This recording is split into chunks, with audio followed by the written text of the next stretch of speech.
जिहेतु बिस्रा साब्रैल'खा मा थांखि लानानै गावजों गाव एना एनि बिबानखौ लानानै ना थांखिखौ लानानै 2003 बिटिसि एकर्ड बे समाव एनडिपि आफादनि एक्स एनडिपिनि आन्दलना जोबोद गोख्रों गुबुन गुबुन हादोराव थानानै हाग्रा बंग्रा थानानै सोमावसारदोंमोन दिल्ली सरकार गुवाहाटी सरकार मानिनो गोनां जादोंमोन। मन'न्जय दैमारि बिथाङा जिहेतु बिथाङा सेन्ट्रेल बन्सुनि एडभाइजार दा बेयावहाय जों बिथांनि गोबां केलेंकारिखौ जों नुबाय थादोंमोन। एक्सपेल जाखानाय ग्रुपनि बनजित मन्दिर बसुमतारी बनसुनि सायाव एलिगेसन लाबोनाय बिटिआर सान्थि सुक्ति जानायनि उनाव बनसुआ जोनोम जायो। मा थांखि लानानै गावजों गाव एना एनि बिबानखौ लानानै ना थांखिखौ लानानै गोनो गोथो जादोंबा बर' माहारिनि आन्दलनकारि सिनियर आबसुनि बारग' गोरों गोरा एक्स बिटिनि गोरों गोरा एक्स एनडिपिनि गोरों गोरा एक्स भलन्टियारनि गोरों गोरा बर' माहारिनि गोरों गोरा बिथांमोनाव एसे सोंस्लुनानै सोलोंनानै ला। बोसोरनै बोसोरथाम जायैयावनो माखौ लानानै एसेबां दावराव दावसि ससियेल मिडियायाव गावजों गाव बखिलायनाय मा थांखि लानानै बिबानखौ लानानै ना थांखिखौ लानानै ना बर' माहारिनि मावनो गोनां खामानिखौ लानानै बेबायदिबा रावबो सापर्ट खालामनाय नङा। आगदाथिं थानाय पार्टिखौ सापर्ट खालामनो ना आगसिथिं थानाय पार्टिखौ सापर्ट खालामनो बे जोबोद लाजिथावना। बिटिआर सान्थि सुक्ति जानायनि उनाव आबसुनि मावनो गोनां आद्रा थानाय एक्स एनडिपिनि मावनो गोनां आद्रा थानाय एक्स बिटिनि मावनो गोनां आद्रा थानाय एक्स भलन्टियारफोरनि मावनो गोनां आद्रा थानाय बर' माहारिनि मावनो गोनां आद्रा थानाय बनसुआ मावथोंसै। जाय लेखा गोरों फरायसाफ्रा बनसुखौ जोनोम होयो दिल्लीनि लांगोनायाव गुवाहाटीनि लांगोनायाव खलमनि दावहा जाय गोरों गोरा लेखा गोरों फरायसाफ्रा बिबानखौ लानानै मावनो थाखाय बिबानखौ लादों बयबो सापर्ट खालामदों। नाथाय बोसोरनै बोसोरथामनि गेजेरावनो गावजों गाव एना एनि मा थांखि लानानै बर' माहारिनि मावनो गोनां खामानिखौ लानानै ना बिबानखौ लानानै ना एक्स एनडिपिनि मावनो गोनां आद्रा थानाय खामानिखौ लानानै ना आबसुनि मावनो गोनां आद्रा थानाय खामानिखौ लानानै ना एक्स बिटिनि ना रायजो राजानि ना भलन्टियार आबसुनि अबे मोनसेखौ लानानै नोंथांमोना गावजों गाव ससियेल मिडियायाव दावराव दावसि गोनो गोथो जादोंबा सोंनानै ला।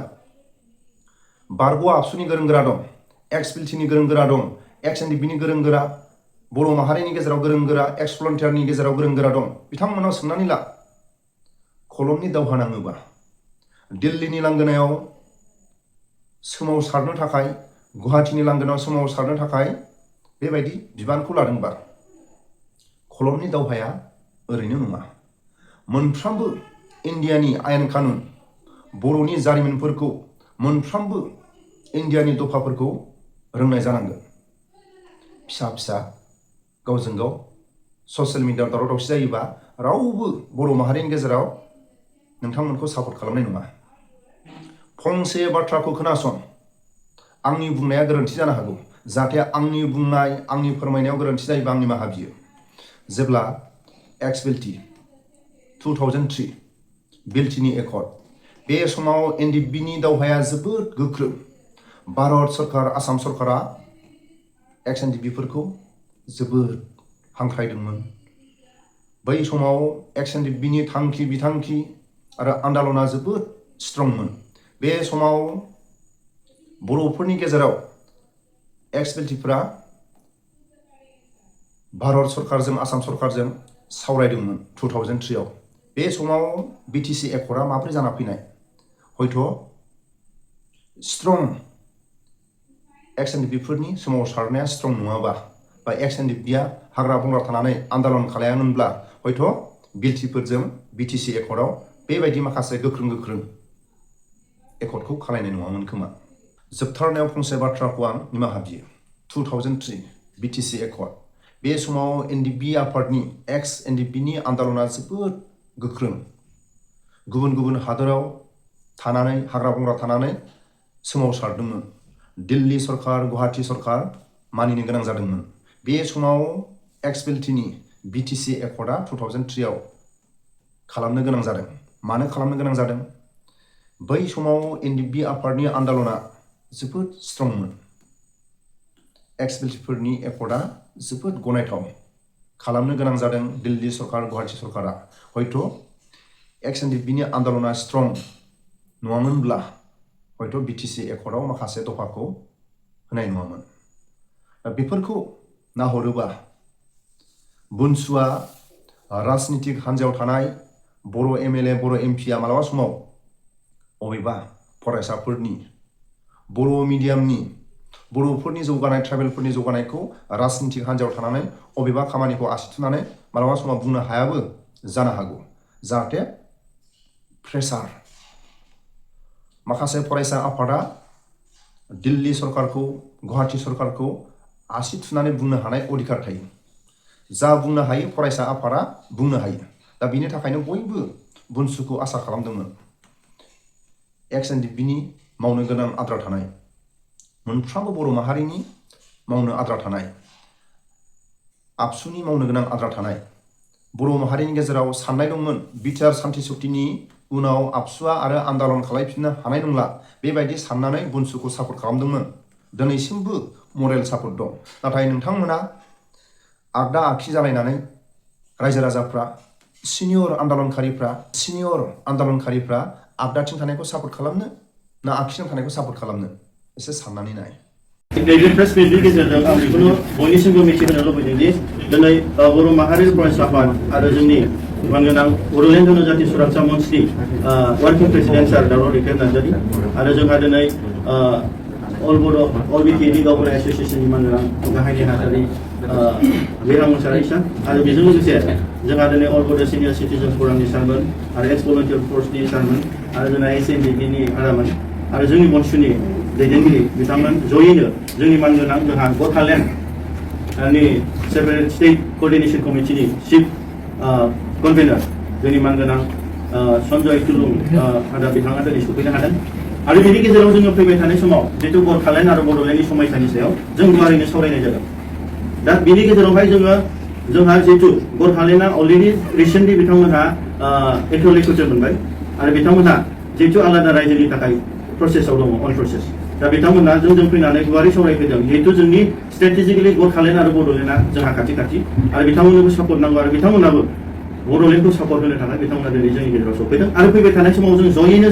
जों माबोरै पलिसि खालामनानै जोंनि आन्दलनखौ लांनो हागोन जिहेतु आद्रा थानाय मोनफ्रोमफोरनि जे सिमां बड'फा उपेन्द्रनाथ ब्रह्मनि जे सिमां आरो बर'फोरनि देरसिन सिमां आलादा सेपारेट स्टेट बड'लेण्डखौ जों बोरै लांनानै मोगथां महर होनो हागोन बेनि थाखाय जों गुवारैनो दिनै सावरायनाय जादों आरो जों फैबाय थानाय समाव जों जयैनो जों जि पलिसि जों खालामनानै बोरै जों गथालेण्ड आरो बड'लेण्डनि गेजेराव इउनाइटेडलि जों थांनो हागोन आरो बेजों लोगोसे सारा इण्डियानि बेसेबां फिसा बिग्रा रायजोफोरनि जे स्टेक हल्डार्स लिडार्सफोर दं बिथांमोनजोंबो जों सावरायनायनि गेजेरजों जयैनो जों गभर्नमेन्ट अफ इण्डियाखौ बोरै प्रेसार होनो हागोन बेनि सायाव जों गुवारैनो सावरायनाय जादों। जों बुंनो थाङो दि जोंहा दिनै जोंनि बिटिसि एरिया जितु जोंनि प्रप'ज बड'लेण्ड संकष्ट सदिया आरो जितु दार्जिलिंनि जि प्रप'ज मेप बे दार्जिलिंनिफ्राय लानानै मेटसिलिंनिफ्राय नर्थार्न बेंगल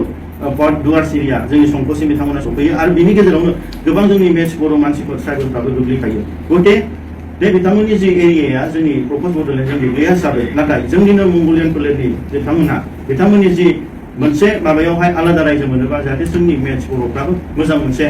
हालोदाव फैनो हादों जिहेतु बिथांमोनाबो सेक्सेडुल मोननानै हा-हु राजनितिक अधिकारखौ लानो हादों बेवहाय जोङो फुलि बिथांमोनजों गथालेण्डआव जों सापर्ट दं आरो बिथांमोनाबो 100% बे बड'लेण्ड डिमान्डआव सापर्ट दं बेनि थाखायनो जों फैबाय थानाय जयैनो खौसेयै जों माबोरै स्ट्रेटेजिकेलि जों थांनो हागोन आरो जों बेखौनो बुंनो थादों बिथांमोनाबो बुंबाय थादों जे जोंनि जे चिकेन नेकनि जि एरिया बे स्ट्रेटेजिकेलि बिराद इम्परटेन्ट मानो होनोब्ला ओरै खोला साइडआवहाय बांलादेश आरो ओरै साहा जे चाइना दं मोननैबो भारतनिनो बिरोधि गतिके अलरेडि जोंनि बड'लेण्ड एरियानि खोलाहा जितु गुबुन माने बाहेरानिफ्राय बांलादेशनिफ्राय गोबां मानसिफ्रा अलरेडि दखल खालामनानै दं बेवहाय अलरेडि बुंनो थाङोब्ला माने बिथांमोननि सिमनायासो बांलादेश जानो हागौ बा बिथांमोननि मानसिफ्रा बारग'नानै दंखायो खिन्थु प्रटेक्सन होदों जोंनि बे बड'लेण्ड एरियायाव दा बेयावबो जोङो दिनै आलादा रायजो मोनालासिनो जों बेखौ पावारखौ जों लानो मोनाब्ला हम पावार जों फाइनान्स पावारखौ लानो हायाब्ला आरो बेयाव जों दिनै थागिबि हिसाबै गाबथानो हायाब्ला बे माब्लाबा समावनो जेब्ला दावहा जागोन नङा होमबा इण्डिया एबा बांलादेश एबा चाइनानि एगेन्स्ट इण्डियायाव बेवहाय अट'मेटिकलि जों बे चिकेन नेकआ खारब जागोन बेखायनो जों बे पलिसिखौ जों गथालेण्डआबो जितु चिकेन नेकआवनो गोलैयो जितु बड'लेण्डआबो चिकेन नेकआवनो गोलैयो बेखौ जों स्ट्रेटेजिकेलि गभर्नमेन्ट अफ इण्डियाखौ माबोरै जों इम्परटेन्स होनो हागोन आरो माबोरै बेवहाय जोंनि थागिबिफ्रानो बेखौ जोङो भारतनि नेम बादे एज पार द प्रोभिजन अफ द इण्डियान कन्स्टिटिउसन आर्टिकल 20 आवहाय जों आलादा रायजोखौ मोननो हागोन आरो जोंहा दिनै बेखौ जों सावरायबाय थादों आरो जों स्ट्रेटेजिकेलि मा जाहैबाय बे जोंनि जि बड'लेण्ड डिमान्ड प्रप'ज मेपआ जि पार्ट एन्ड पार्सल बियो जोंनि ब्रिटिशफोरजों सेमि एक्सक्लुडेड एरिया हिसाबै माने बिसोरनि अफिसार्सफ्रासो जोंखौ सामलायोमोन नट डाइरेक्टलि ब्रिटिश गभर्नमेन्टआ दा होल जोंनि पार्टआ आसामनिया जिहेतु 1826 ट्रिटि अफ एन्डोबनि उनावहाय बे सामलायजादों नाथाय जोंनि एरियाखौ बिदि सामलायाखैमोन आन्डार भुटानिस कन्ट्रलावनो थानानै बे जों इन्डिपेन्डेन्टलि ब्रिटिशनि आखाइनिफ्राय जोङो गोजानाव थानानै सामलायजादोंमोन गतिके बे हिसाबै सेमि एक्सक्लुडेड एरिया हिसाबै बे जोङो 1949 आवसो आसाम गभर्नमेन्टआव बे एरिया हाबफादों 1947 आव नङा बोसोरनैनि उनावसो हाबदों दा जोंहा स्ट्रेटेजिकेलि बिराद जा मोननांगौनि अधिकार दंखायो जिहेतु जोंनि एरियाखौ सेफटि आरो सेफगार्डनि थाखाय जोंनि हाफोरखौ रैखाथि होनो थाखाय आरो स्ट्रेटेजिकेलि भारतनि गावसिनि इम्पर्टेन्स गोनांनि थाखाय आरो नर्थ इस्टखौ रैखाथि होनांगौनि थाखाय डे गरखालेण्ड आरो बड'लेण्डखौ होनांगौनि बहुद प्रभिजन दं बेखायनो जों गुवारै जोङो गोबां भारतनि फिसा फिसा रायजोफोरा आरो जोंहा गरखालेण्ड जिहेतु दैदेनगिरिफोर गरखालेण्डनिफ्रा जों दिनै सावरायनायनि गेजेरजों फैबाय थानाय समाव जयैनो जों मोनसे टेबोलाव जिरायनानै जों पलिसि आरो स्ट्रेटेजि बानायनानै आवगायलांनायनि जि पलिसि बेखौ दिनै जों गुवारै सावरायनाय जादों गिबि गिबियावनो मिडियानि अनसायगिरि नोंथांमोनखौहाय रोजा रोजा साबायखर बावनाय थाबाय जोंनि बाक्सा जिल्ला डिस्ट्रिक्ट कमिटि बनसु आफादनिफ्राय आङो आखान्थि नेहाथारि हिसाबै नैबे दिनै प्रेस मिटखौ जोंनि मानगोनां आफादगिरि गोहोम नार्जारि आरो गाहाय नेहाथारि दिगान्त मोसाहारि बिथांनि प्रेजेन्सआव नैबे प्रेस मिटखौ लानाय जादों एक्जेक्टलि मैयानि समावहाय मोनसे खौरां बिजोंनि गेजेरजों बनजित मनजिल बसुमतारी आरो बिथांनि एक्सपेल ग्रुप बिथांनि बनसु आफाद होननानै जायखौ बिथांमोना बुंना लाबाय थायो बिथांमोनाहाय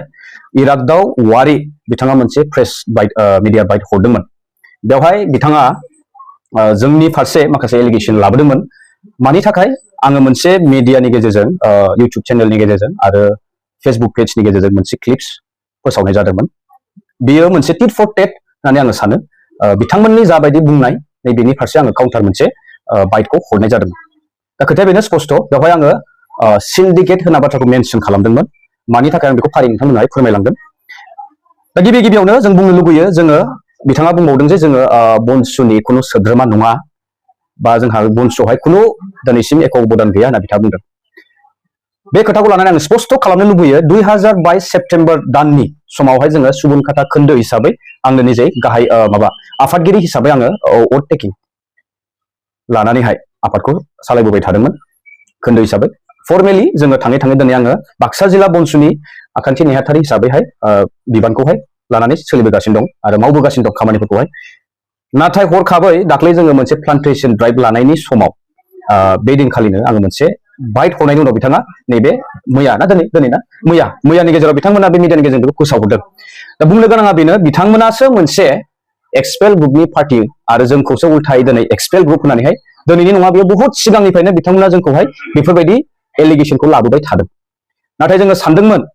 बेफोर खोथाखौ जोङो नेवसिगारनानै जिथु हारिनि थाखाय मावनो होनानै ओंखारबोदों जिथु जोंनि दासिमबो जाफुङै माखासे आद्रा सिमांफोरखौ जाफुंहोनांगौनि सार्थआव दिनै जोङो ओंखारबोदों बे हिसाबै जोङो बै फिसा फिसा बिथांमोननि एलिगेसन बा जोंनि फारसे जे इसिङारि नांलाय खमलायखौ जोङो दोनथ'लायनानै बैफोरखौ जोङो बांद्राय इम्पर्टेन्स लायाखैमोन नाथाय दिनैनि समावहाय बेनि फारसे बुंफिननो गोनां जादों आं बुंनो लुबैबावो थांनाय 24 नभेम्बर 2025 मायथाइयाव मिरु बनसुनि रिजलिउसन मोनसे लानाय जादोंमोन एडभाइजार मानगोनां जोंहा मनन्जय दैमारि सारनि प्रेजेन्सआव आरो बर्तमाननि जोंनि आथिखालनि आफादगिरि ब्रिटेन इस्लारि सार बिथांमोननि दैदेननायावहाय जोङो बनजित मनजिल जायखौहाय बिथाङा गावखौनो गाव सिंह होननानै बुंबाय थायो किं इज किं होननानै बुङो सिंहआ सिंहआनोखा बेफोरबायदि होननानै गाव फोसावना लादोंमोन बेनि एगेन्स्टआवनो नैबे दिनैनि बे प्रेस मिटआ लानाय जादों बिथांमोनखौहाय रिजलिउसन लानानै एक्सपेल खालामनाय जादोंमोन 4 डिसेम्बर 2025 आवहाय अफिसियेलि बिथांमोनखौहाय एक्सपेल खालामनाय जायो एक्सपेल खालामनायाव माखासे बिबानगिरिफोर दंमोन जेरैहाय आफादगिरि फाउन्डार बनजित मनजिल दैमारि बसुमतारी ना ओमफ्राय इरागदाव वारि जायबा बे मिडिया बाइटखौहाय होदोंमोन ओमफ्राय वाटिं वारि ना बेनिफ्राय वारि ना नार्जारिमोन सरि ओमफ्राय नबज्योति जोंनि बाक्सानिनो बिथाङाबो उदालगुरिनि नबज्योति बिथाङाबो बेहाय एक्सपेल खालामजादोंमोन आरो दा बिथांमोननि फारसे आङो बेफोरबायदि मिडियायावहाय ससियेल मिडियायावहाय पस्ट होनांगौ जाहोनानो जाहैबाय बिथांमोननि अयथासार जे जोंनि फारसे एलिगेसननि उनाव एलिगेसन लाबोबाय थानाय बारम्बार एलिगेसन लाबोबाय थानाय जोंनि समाजाव जोंनि रायजोफोरनि गेजेरावहाय मोनसे गुलाय गुजाय थासारिखौ सोमजिहोबाय थानायनि थाखाय आङो नैबे जिहेतु गोथां सैथो खोथाखौहाय सोराङाव लाबोना होदोंमोन जायनि थाखाय बिथांमोना जोबोद दुखु मोनदों आरो मोननांगोनबो मानोना बिथांमोना दिनै जोंखौ इनायै थगायबोबाय थादों। बिथाङा फार्स्टआवनो एक्सपेल जाखांनायनि उनाव दाउदैनि सिन्डिकेट खालामदों होननानै जोंखौ एज आ होल फुरा माहारियारि जोंनि बड' नेशनेल स्टुडेन्ट इउनियन अर्गेनाइजेसनखौनो दागो फोनांबोदोंमोन, नाथाय जोङो सिरि थाबोदोंमोन। बिथाङा गावखौ फाउन्डार होनना बुंदों, आं बेखौसो बुंनो लुबैयो दिनै फाउन्डारबालाय मा जानो, बिथाङाबो सासे मानसिसो, गोरोन्थिया बयजोंबो जायो नङा होमबा? बे जाहोनाव बिथांनि माखासे आफादनि नेमखान्थि बादियै जायनि जाहोनाव बिथांखौहाय एक्सपेल खालामनाय जादोंमोन। मानि थाखाय एक्सपेल खालामदों बेहाय गोबां गोथौ जाहोन दंबावो, आं बेखौ दिनै बुंजोबनो लुबैयाखै, नाथाय बिथांखौ एक्सपेल खालामनाया बियो थन्न जोंनाव अफिसियेल रेकर्ड दङ। बेनि उनाव बिथांमोना एक्सपेल ग्रुपआसो जोंखौ उल्था एक्सपेल होननानै दिनै गोराहै खौरां बिजोंनि गेजेरजों फोसावबाय थानो नागिरो। आरो मोनसे खोथा बिथांमोना बुंबावदों जे एडभाइजारखौहाय एक्सपेल खालामदों, मनन्जय दैमारि सारखौहाय एक्सपेल खालामनाय मोनसे लेटार बिथांमोना फोसावो। आं बुंनो लुबैयो दिनैसिम जोङो खुनु अर्गेनाइजेसनावहाय नुफेराखै जे सोरबा बोसोनगिरिखौ एक्सपेल खालामनाय। दिनै बोसोनगिरि हिसाबै जोङो समाजनि जाय माने हाइलि इन्टेलेक्चुयेल्सफोरखौ लानानै जायबा माने गोलाव सम हारिनि थाखाय अबदान होबोनाय बा बै बिथिङाव बिथांमोना एक्सपार्ट, बिथांमोनखौ जों एडभाइजार महरैहाय लायो। बिथांमोना जोंनो मोजां मोजां बोसोन होयो। बिथांमोननि बोसोनजों जोङो जोंनि अर्गेनाइजेसन बा आफादफोरखौहाय सालायलांनो थाखाय जों खाबु मोनो। बिथांमोनखौ एक्सपेल खालामनो हानाय पन्जित मन्जिल बिथांनि अर्गेनाइजेसनखौ सोर बे मोन्थायखौ होखो, बे मोनसे आंनि सोंथि। आरो बिथांमोना बुंबावो, ब्रिटेन इस्लारि बर्थमान जोंनि बनसु आफादनि आफादगिरि बिथांखौहाय बिथांजों दैदेनजानाय दिनैनि बनसु आफादखौ बुंदोंमोन, जेराव मनन्जय दैमारि बिथांनि दैदेनजानाय बे बनसु आफादखौहाय बिनि सोद्रोमाफोरखौ खाख्रब खासि बुनांगौ, खाना दोननांगौ, सास्ति होनांगौ होनना बिथांमोना फोसावबाय थाबोदोंमोन।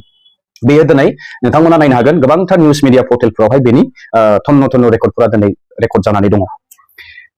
लोगोसेनो आङो आंनि फारसे आंनि बेक्तिगत खोथाखौ बुङोब्ला, बिथाङा इराग्दाव वारि बिथाङा बुंदों जे आङो खुनु बनसुनि सोद्रोमा नङा बिदि होननानै बुंदों, इउटुबार होननानै बुंदों। इउटुबार आं एक्सेप्ट खालामो, आंहा मोनसे निजा पार्सनेल मोनसे प्रफेसनेल पेज मोनसे दङ, आं बेखौ सालायो। बेनि अनगाबो आङो बनसुनि बिबानगिरि 2022 मायथाइ समनिफ्राय सेप्तेम्बर दाननिफ्रायनो आङो बनसु आफादावहाय गोख्रोङै मावबोगासिनो दं। आं अलरेडि मेनसनबो खालामखांबाय। दा बिथाङा इराग्दाव वारिजों लोगोसे सानैसो बिथांजों थाफानाय मिडियाआवहाय जे बाइट होदों, बिथाङा बुंदों जे 1 crore मानहानि केस आंनि फारसे होनाय जाबाय होनना बुंदों, फाउन्डार प्रेसिडेन्ट पन्जित मन्जिलनि फारसे एलिगेसन लाबोनायनि थाखाय, एबा सारा बनसु आफादखौनो बदनाम खालामदों होननानै बिथांमोना बे अजदखौ लाबोदों। आं 1 crore मानहानि मोनसे केस आंनि फारसे होदों। आं आसरित मोनदों दिनै बिथांमोना गावसोरसो आयेननि बिजिरगिरि बायदियै स्पेसिफिक मोनसे एमाउन्टखौ माबोरैहाय मिडियानि गेजेरजों फोसावनानै गावसोरसो आयेननि बिजिरगिरि बायदि आयेनखौ आखायाव लानानै बेफोरबायदि लिरनानै गावसोरखौ आं मा बुंदोंमोन बेनिख्रुइ बांसिन बिथांमोना दिनै आंनि फारसे गिदिर मानहानि मोनसे प्रभाब खोलैदों, जेरावनाखि बिथांमोना गावसोरखौनो आयेननि बिजिरगिरि बायदि 1 कौटि रांनि जुरिमाना बा मानहानि केस होनाय जाबाय होननानै दिनै सारा ससियेल मिडियाआव फोसावनानै आंखौहाय पार्सनेलि बेक्तिगत आक्रमन खालामदों आरो जोबोद आघात बा दुखु मोनहोदों। बेनि थाखाय आं बिथांमोनखौ कन्डेम खालामो, बिथांमोननि सर्ट नलेजनि थाखाय, सुंद' बिथांमोननि जे सान्थौ साननाय, नैबेनि थाखाय आं बिथांमोनखौ बेखिनिखौ बुंनो सानो। आरो आंनि प्रमान नांबावगौबा दिनै आंजों लोगोसे नै आफादगिरि आरो नेहाथारि बिथाङा लोगोआवनो जफानानै दङ, आरो जोंनि बाक्सा जिल्लानि गोबां बायदि बायदि बिबानाव थानाय सोद्रोमाफोरा आंजों लोगोसे दंफाबावो। दा बेनो, आरो मोनसे खोथा बिथाङा बुंबावदों, इराग्दाव वारिया, आं सानो बिथाङा गोबां नलेज लानो गोनां दंबावो। जुदिह' बिथाङा दिनैनि समावहाय पन्जित मन्जिल दैदेननाय बनसुआवहाय मा बिबानाव दङ आं बेखौ स्पस्त मोनथिया। बिथाङा बुंबावदों जे सन्जय बर' बिथांखौहाय आङो दिनैनि थारिखआव कन्ट्रल खालामनो हाया, बिदि बेक्तिया जोंनि मालाबाबो जानो हाया होनना बुंदों। बिथाङा नैबे डेम'क्रेसि हादोराव आंनि पार्सनेल लाइफआव इन्टारफेयर खालामनो फैग्रा सोर? बिथाङा आंखौ मानो जाहोनाव कन्ट्रल खालामनो गोनां खोथाखौ बुंखो, आं बेखौ सानना मोनासै। आरो माखासे खोथा दंबावो, आङो बांद्राय गोलाव बुंनो सानाखै। मोननैसो खोथाखौ आं नोंथांमोननि सिगाङावहाय सोराङाव लाबोना होनो लुगैबावो। इराग्दाव वारि आरो जाय बिथांमोना दिनैहाय निउसाव फोसावदों जे आंनि फारसे बे मानहानि केसनि बाथ्रा बुंदों, सम जायोब्ला उननि समाव जोंबो नांगौ बायदि राहाखौ आयेननि सहजोंजों जोङो लागोन, आरो बेनि गोबां थयथ' जोंनि गेजेरावबो दङ। आरो जिहेतु बियो मोनसे डिबेटसोमोन, ससियेल मिडियाआव सोलिबाय थानाय डिबेट, बिथांमोना जा बुंदों बेनि खेंफोरथि आङो हरदोंमोन। बिथांमोना जेरैहाय जोंखौ माखासे रां रुफा माने दाबिनाय बिनाय बा फैसा बुथुमनानै फैसानि मोनसे सिन्डिकेट सालायनाय होनना बुंबोदों, नैबेनि एगेन्स्टआव आंबो बिथांमोनखौ फंनैसो बुंनाय जादों। बाखि आयेननि बिजिरनायनि गेजेरजों थारैनो जुदि बिथांमोना केस हमारदोंबा सोर सैथो सोर नंखाय बेखौ जोङो फैबाय थानाय समावहाय रोखा रोखा मोनथिना मोनगोन। खिन्थु दिनै आङो मोनसे खोथा स्पस्त बुंनो लुगैबावो, इराग्दाव वारि बिथाङा जाखिनि खोथा बुंदों, बिथाङा खिन्थु गावनि बुंनायाव गावनो गाब्रगोन होननानै आं सानदों। आरो बिथाङा जाखिनि एलिगेसन्स दिनैहाय आंनि फारसे बुंदों, खिन्थु दिनै एभिडेन्सफोरा बुंगोन बिथाङा दिनै मा मा खोथा बुंबोदों आरो थांनाय समफ्रावहाय मनजित मन्जिल बिथांनि दैदेननाय बनसुआ जोंनि फारसे जाखिनि बा आफादनि फारसे जाखिनि एलिगेसन होबोदों बैफोरखौ जोङो खिन्थु नायबिजिरजोबनानै नोंथांमोननो सम जायोब्ला इयुननि समावहाय बेनि थन्न थन्न आपडेटखौ होलांबाय थागोन। गोजोन्थों। जोबथारनायावहाय मोनसे खोथा थालांबावदों आं बेखौ बुंफिनबावनो सानो। बिथाङा आरो मोनसे बिराद माने जोङो बुजिस'हायै सानस'हायै खोथा मोनसे बुंलांबावदों। दिनै बेहाय बे प्रेस मिट लानायनि जाहोना स्पष्टमोन जे आङो जोंनि फारसे जे एलिगेसन होनाय बेनि फारसे काउन्टार होफिननायमोन। जेन हक बिथाङा बुंबावदों आङो UPPL खौहाय आउट खालामनो हादों, मोजां सरखार लाबोनांगौ होननानै माखासे बाथ्रा बै इरागदाव जायबा मिडिया बाइटखौ होदोंमोन आंनि एगेन्स्टआव बिथाङा बे खोथाखौ बुंदों। दा बेहाय आंनि फारसे मानहानि केसनि बाथ्रायावहाय बिथांमोननि रेपुटेसननि बाथ्रा बिथाङा फोरमायनो सानदोंमोनब्ला दिनै बिथाङा स्पष्ट खालामना लाबाय जे बिथांमोना दिनै मोनसे माहारियारि फरायसा आफादनि थांखिजों दिनै बिथांमोना आवगायबोआखै। बिथांमोना स्पष्ट जे दिनै बिथांमोना मोनसे मन'पलि गेम गेलेदों। बिथांमोना दिनै राजनितिक हान्जाफोरजोंहाय कमप्रमाइज जानानै खामानि मावनायनि थांखिजों बिथांमोना आवगायबोदों होननानै आं बुंनांगोन। मानोना बिथांनि बुंनायजोंनो स्पष्ट बिथाङा दिनै गावखौ आं हिर', जोङो हिर' होननानै BPF बा बर्तमाननि समाव आथिखालनि समावहाय खुंथाय गोहोआव थानाय BPF सरखारनि फारसे गावसोरखौनो हिर' होननानै प्रमान होनो थाखाय नैबे खोथाखौ बा आंनि फारसे एलिगेसनखौ बिथांमोना लाबोदों आरो बे बुंनाया गावनि खुगाजोंनो दिनै बेरखांबाय। बिथाङा जे बुंदों UPPL खौ दिनै जोङो आउट खालामनो हादों होननानै बुंनानै स्पष्ट खालामो। बिथांमोना मोनसे माहारियारि बादनि थांखिजों आवगायबोआखै। बिथांमोना दिनै गावसोरनि पार्सनेल बेक्तिगत लाबा लाबनि थाखाय दिनै संगठनखौ एक्सपेल खालामजाखांनायनि उनावबो नाथाय जुजिगासिनो दङ आरो जोंनि गेजेराव मोनसे गाज्रि थासारि सोमजिहोनो थाखाय बिथांमोना थांखि लाबाय थादों। नैबेखौ आङो बुंनानै दिनैनि नैबे बिबुंथिखौ फोजोबनो सानो। गोजोन्थों।